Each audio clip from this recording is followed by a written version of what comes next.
Hello and welcome to Whatcha Reading. I am your host. My name is Brenna. I'm the advisory supervisor here at the Skokie Public Library, joined today by Jane. Jane, welcome to the show. Thank you. I'm a big fan. Would you like to introduce yourself? Yes. Thank you. Hi, I'm Jane. I am the Communications and Multimedia Engagement Manager here at the library. I've seen every episode because it's Super fan. Job to approve them, but also I really like it, so I'm thrilled to be here. Thank you for having me. Great.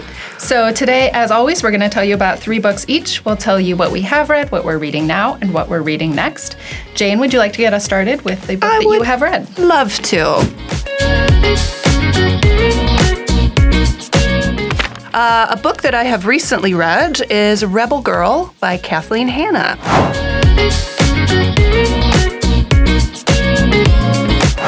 I actually listened to this one because I'm a big fan of audiobooks if the writer reads their own memoir. For sure. I think it's nice to hear it in their voice. And Kathleen Hanna is a musician, important feminist. She was in Bikini Kill and La Tigre, and it's really interesting to hear her story. Not so happy childhood, as is often the case with artists, but to hear kind of how that helped influence her perspective and how she discovered art and performance as a way of processing things that happened to her. She also talks about her relationship. She's married to a Beastie Boy, so that's kind of fun, how she fell hard and pursued him. And motherhood, parenting, and addressing her health. She has Lyme disease, so that's affected her ability to perform currently, but she's able to manage her condition. So I thought it was really interesting. It's, for me as a musician, it's wonderful and painful to experience someone else's journey just because of how mainstream media loves to label you. You're not just a musician, you're a woman musician, right? Yeah. And the media loves to pit women against each other, and there was kind of a famous row between Kathleen Hanna and Courtney Love that got a lot of media attention. And it's interesting for me to reflect now, reading this. I was not actually into her and her music. I was just a tiny little bit too young for the whole Riot Grrrl movement, but I was reading Rolling Stone, I was reading Spin, I was interested in music at the time, and they portrayed her as being just rude and, you know, dirty, disgusting, she's offensive, and so, you know, burgeoning punk that I was still a small-town suburban girl, so it was like, oh, well, I want to rebel, but not like that, you know. It's too much. Too much. I didn't realize how I was getting manipulated by this story that was very intentionally trying to take away her power. And she talks about that a little bit in the book. So it was nice for me to be able to get a new perspective on her and have an invitation to discover her music now. And she put together a playlist that goes with the book that's available on your favorite streaming service. And it's not just her music, it's music that influenced her. Nice. So I really, really enjoyed it. Even if you're not a fan of her music, I don't think you have to be, but it's an interesting artist's journey. And it's especially cool this day and age to hear someone have a real sense of perspective and reflect on things they got wrong and how they got to where they are. Yeah. So you mentioned something, which is that you like to listen to memoirs. You can hear the author's voice. What is it about that you enjoy? That's a great question. I mean, I think it feels like you're having a conversation with someone like this, you know, and it's that way you're sure it's an authentic interpretation of what they're trying to say. I also love audiobooks that are read by the writers because there's little asides often. There are little secrets and things that you that like aren't get in the printed book. Yeah. Like, and even if it's just them kind of laughing at their own joke or something like that, it adds a lot of color to the experience that I really enjoy. Awesome. How about you? What did you read? One last thing I want to say about sorry. it is that one of my reading goals for last year was to read more music-themed nonfiction, and I kind of failed. So maybe I should pick this one up. I only read one, and it was really good. It was a biography of Janis Joplin by Holly George Warren that was awesome. But I need to read a few more of those books. I have many, many recommendations because memoirs by women musicians are one of my favorites. Yeah, awesome. Great. Cool. Tell me about your choice. So my first book is Say You'll Remember Me by Abby Jimenez.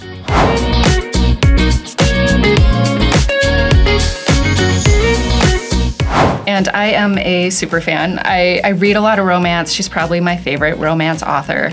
And whenever someone mentions that they like Emily Henry, I'm like, but have you read Abby Jimenez? Because I like her better than Emily Henry. That's okay. We won't tell the Emily Henry fans. But it has a similar like contemporary fiction romance where there's like the characters are going through other things that are, are beyond the love story. So this one, our main characters are Xavier and Samantha. And they meet and have like the most perfect date that has ever existed, of course. And then at the end of the date, she's like, I'm actually moving across the country tomorrow. She's moving from Minneapolis to California. So throughout the book, it's, they keep in touch and it's like, if you really want something to work, if you really met the right person, what will you do to make sure that that can happen? And so the reason she has moved is because her mom has dementia, so she's gone home to help take care of her.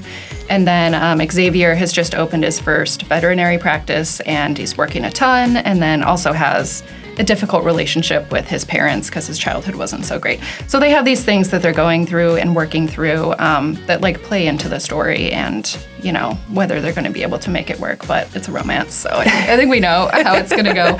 We hope anyway. Yeah. So this is the first in a series, and each book is about a different character in this friend group. You do not have to read them in order. You could pick up any of them at any time.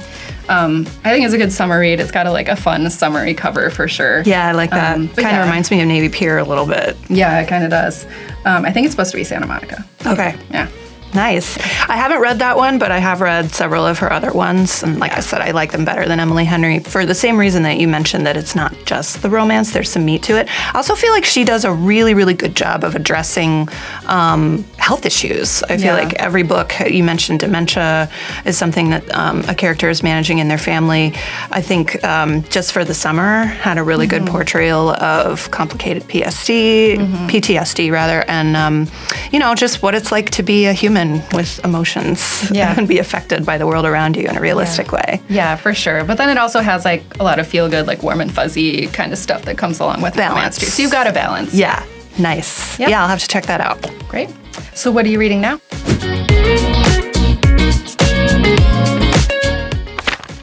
Now I am reading Blob, a love story.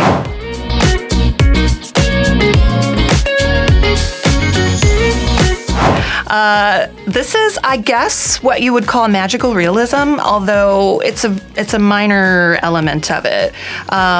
It's about a woman who is kind of stuck in life. So she lives in a crummy apartment. She has a crummy job. She has just gotten out of a crummy relationship, and she feels crummy about it. And it seems like everything is sort of going poorly for her. She's not happy with her relationship to her family. She has a hard time forging relationships. Some of it is her fault, perhaps, choices and a lack of skills. Some of it's structural. She is biracial, and that is something that has perhaps influenced the way people have related to her in negative ways.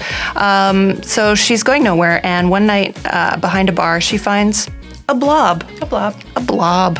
And it has a face, and she thinks it must be alive and comes to take it home and discovers that she has the ability to influence the blob.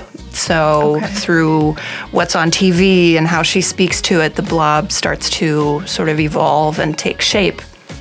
And she realizes perhaps this is an opportunity for her to influence the blob in the direction of an ideal boyfriend. Okay.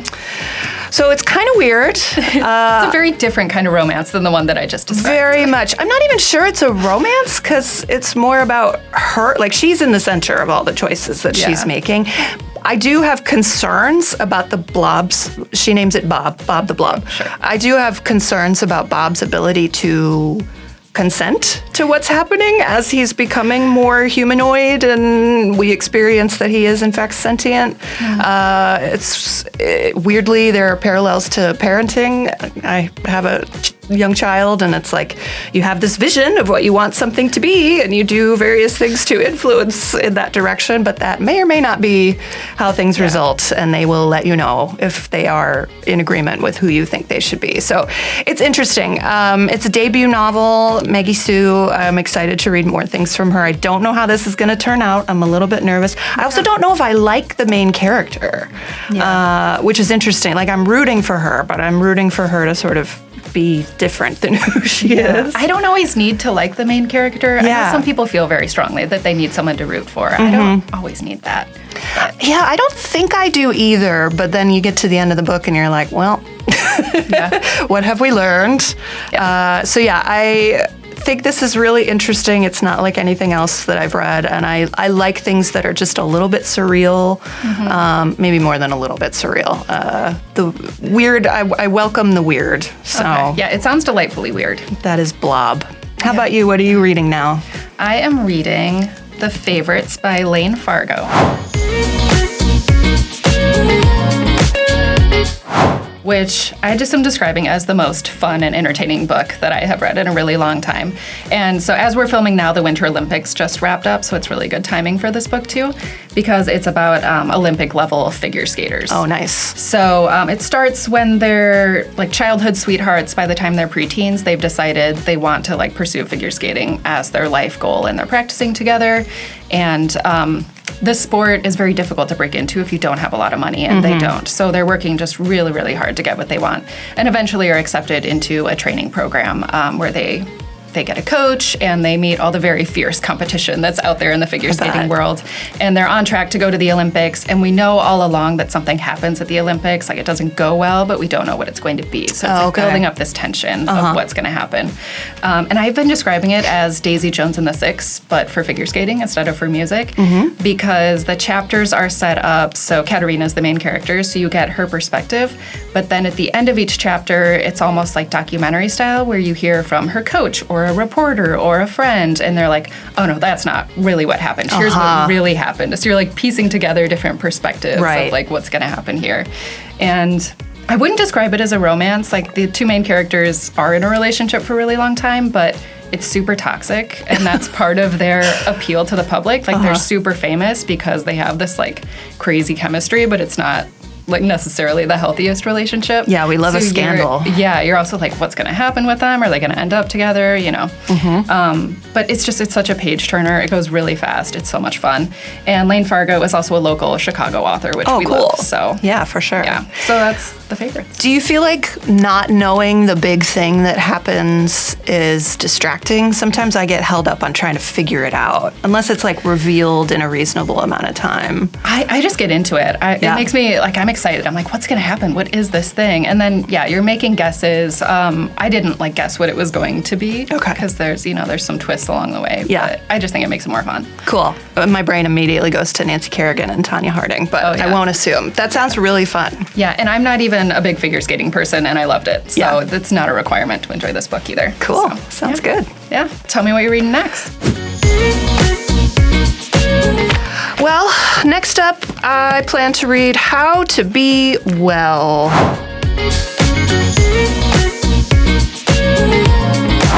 And this was written by Amy Larocca. She is a journalist. She was the fashion editor at New York Magazine for a long time. So this is nonfiction. And being a woman of a certain age, I'm 44, I feel like the algorithm would like for me to be very concerned about my cortisol. Clearly, I am experiencing perimenopause every time I sneeze. Yeah, any symptom. So I get a lot of marketing, a lot of products, a lot of cures, a lot of ways to live clean and healthy and be pure. And I'm suspicious. Yeah, as you should be. By nature. Sounds like snake oil. And yet I'm also experiencing real vulnerability. It's like, okay, my body is changing, and I would love for there to be strategies and products that can help me through. So you work in marketing, so you're like, I see through I see through some of it, but it doesn't mean I'm immune, It's like, wow, I am being effectively marketed to because I want to buy that product. So I'm really curious about this. I think she does a little bit of investigating as far as like who's making money off of things. That's always a good strategy, follow the money. Yeah. I don't know whether or not she will present solutions or things that have worked for her, but I think she does share her own experience of trying various things and her own health journey. I think working in the beauty and fashion world, she's probably pretty hip to what those strategies are and how we get manipulated. Kind of back to what I was saying in Kathleen Hanna's book, the media loves to make women think they should be a certain way. So I'm very curious about this one. I just hope that it doesn't ruin ashwagandha for me because I feel that it helps me manage my stress. I think the biggest thing is like, if you feel that it's helping, it's helping. Yeah. Like one thing that I like to do cold plunges, which there's conflicting data, especially for women, whether it works or not. But I'm like, if I feel better after, then it works, right? Yeah, exactly. But I also think the way that we define wellness is really strange and like evolving all the time too. Like some people consider exercising to be wellness, and other people are like, watching Netflix and eating pizza is self-care to me. Self-care, yeah, exactly. So yeah, that's really interesting. Yeah. Have you tried any dubious cures for what ails you that you're willing to share? I don't know if I've tried any, but I remember one time at Walgreens, I saw something that was called body slimming gel that was supposed to be like you put gel on your body and it makes you look thin. And I was like, who is going to fall for that one? But probably if they're selling it at Walgreens, someone. I mean, if you look slimy, people are probably not going to get close enough to you to notice your body shape anyway. So that's one strategy. But it's just amazing, all the variety of products that are out there claiming all sorts of stuff. Yeah. So. I mean, it takes us way back to like snake oil salesman. It's an old-fashioned technique. So save us from all of that. Tell us what you're going to read next. Yeah, sure. Very different from the one you just described. So this is a historical fiction. It's called The Lion Women of Tehran by Marjan Kamali. This takes place in Tehran, of course. It's about two girls who become best friends. They're from different socioeconomic backgrounds, meet at school, drift apart for a few years, but then in high school meet each other again and are just very close and going through all these big life stages together. But then as they grow up, the Iranian Revolution is happening. One of them becomes very active in the feminist movement that's happening there. And their lives just go in different directions. And then there's a big betrayal. And they don't speak for many, many years until later in life when they reconnect and start to work through what happened with them. But there's so much to discuss in this book. The historical detail is fantastic. The author knows her stuff, even stuff about the culture and the food and what was happening politically. Most of it takes place 1950s to 70s, but there are places where it jumps ahead to just before modern day, basically. Right. And it talks about, as I said, the feminist movement and women's friendships, and there's just so much. There's a lot to discuss, so I think book clubs will really enjoy reading this one. Sounds like it. And she's a beautiful writer. She has another book called The Stationery Shop that came out a few years before this one that I'm going to pick up just because I liked this one so much. Just writing is so beautiful, and I really loved it. That sounds cool. I will have to check that out too. That's, a part of the world and a period of time where they experience very dramatic change. Yeah. So I would be really interested to check that out. I've seen, especially recently, before and after pictures of women in Iran and the styles of dress and how they've changed over time. So that sounds really, really interesting. Yeah, that's great. Cool. So that's all we've got today.